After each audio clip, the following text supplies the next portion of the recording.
দেশের কোথাও কোথাও বজ্রসহ বৃষ্টি হতে পারে, সেই সঙ্গে শিলাবৃষ্টির আভাস দিয়েছে বাংলাদেশ আবহাওয়া অধিদপ্তর।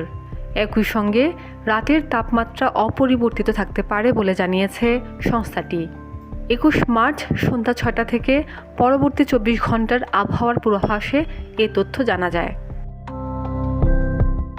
পূর্বাভাসে বলা হয়েছে, রংপুর, ময়মনসিংহ, চট্টগ্রাম, সিলেট বিভাগের কিছু কিছু জায়গায় এবং রাজশাহী, ঢাকা, খুলনা ও বরিশাল বিভাগের 2-1 জায়গায় অস্থায়ীভাবে দমকা বা ঝড়ো হাওয়া ও বিদ্যুৎ চমকানো সহ বৃষ্টি বা বজ্রসহ বৃষ্টি হতে পারে। সেই সঙ্গে কোথাও কোথাও বিক্ষিপ্তভাবে শিলাবৃষ্টির সম্ভাবনা রয়েছে। এতে আরও বলা হয়েছে, সারা দেশে দিনের তাপমাত্রা সামান্য বাড়তে পারে এবং রাতের তাপমাত্রা প্রায় অপরিবর্তিত থাকতে পারে।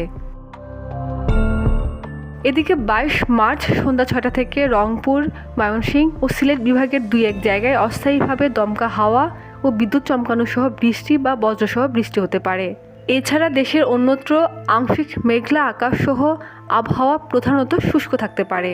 একই সঙ্গে সারা দেশে দিন এবং রাতের তাপমাত্রা সামান্য বাড়তে পারে। খাদিজা নিপা, দেশ রূপান্তর।